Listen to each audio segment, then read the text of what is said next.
چونکہ بشریت کا معاملہ آگے آئے تو ہمارے ہاں عوامی سطح پر یہ بڑی بحث ہے کہ حضور نور ہے یا بشر ہے. صاحبزادہ فیض الحسن صاحب کی بات آپ کو میں سنا چکا ہوں کہ ہم مانتے ہیں کہ کیا جانتے ہم جاہل ہیں, ہم نے قرآن نہیں پڑھا, ہم عربی نہیں جانتے, ہم جانتے ہیں آپ بشر تھے, لیکن آپ کی بشریت کو نمایاں کرنے کو ہم آپ کے خلاف سوء ادب سمجھتے ہیں. لیکن جب مسئلہ بن جائے کہ آپ بشر نہیں تھے نور تھے, یا نور نہیں تھے بشر تھے, یہ دونوں سٹیٹمنٹس ایکولی رانگ ہیں. آپ بشر تھے نور نہیں تھے یہ بھی غلط, آپ نور تھے بشر نہیں تھے یہ بھی غلط. حقیقت کیا ہے؟ دیکھیے حقیقت یہ ہے, ہر انسان کے اندر ایک نور ہے. وہ نور کیا ہے؟ روح. روح نورانی ہے. اقبال نے بہت خوبصورت شعر کہا ہے, نقطۂ نوری کے نام او خودی, اسی سے ہے یہ سیلف, میں, انا. ادھر حقیقت اسی روح کا ظہور ہے. نقطۂ نوری کے نام او خودی, زیر خاک ما شرار زندگی. میرا وجود خاکی ہے لیکن اس میں یہ نور بھی ہے. مغربی فلاسفہ بھی کہتے ہیں دی ڈیوائن اسپارک, انسان کے اندر ایک شعلہ ملکوتی ہے, خدائی.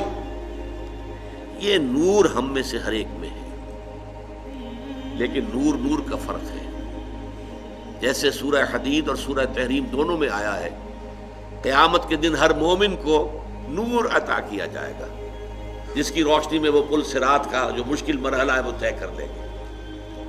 لیکن وہ اپنی کوانٹیٹیو اعتبار سے اس کے درجات اتنے مختلف ہوں گے. حضور نے فرمایا کسی کو تو نور ایسا ملے گا کہ مدینے سے اس کی روشنی صنعاء تک جا پہنچے گی, یمن. میں جب بھی یہ حدیث بیان کرتا ہوں میرے ذہن میں آتا ہے ابو بکر صدیق کا نور اس درجے کا ہوگا, تو خود حضور کا تو اس سے بھی بہت بلند ہوگا, لیکن مخلوق میں سے, امت میں سے حضرت ابو بکر کا نور اس درجے کا ہوگا. اور کسی کا نور اتنا ہوگا کہ صرف قدموں کے سامنے روشنی ہو جائے گی جیسے ٹارچ کی روشنی ہوتی ہے. اور یہ بھی بڑا خوش قسمت ہوگا کہ ٹارچ اگر مل جائے تب بھی آدمی راستہ تو چل پڑتا ہے نا, گڑھا تو نظر آ جاتا ہے, گڑھے سے بچ جائے گا, سانپ کے بل سے تو بچ جائے گا, یہ سانپ کا بل ہے اس سے نکل کر بچ کر نکلے. لہذا وہ بھی بہت بڑا خوش قسمت ہوگا. منافقین وہ ہوں گے جن کو سرے سے کوئی نور نہیں ملے.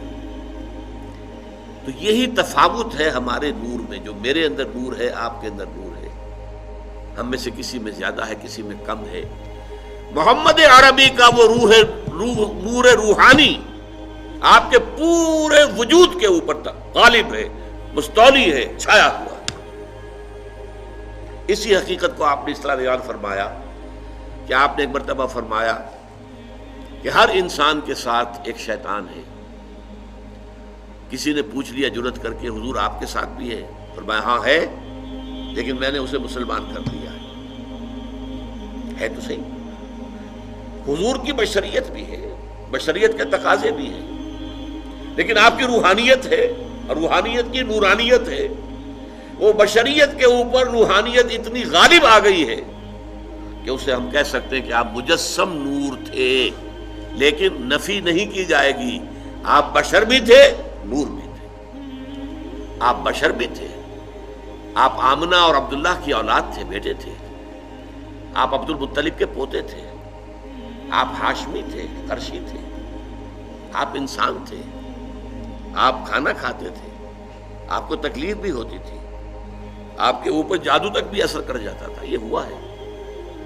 بشریت کی نفی کیسے کر دیں گے؟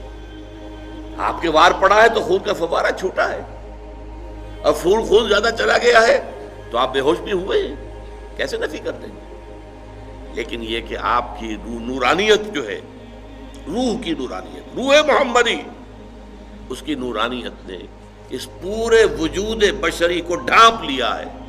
اور اس اعتبار سے ہم کہیں کہ آپ نور مجسم تھے تو کوئی غلط نہیں. تو آپ نور بھی تھے اور بشر بھی تھے.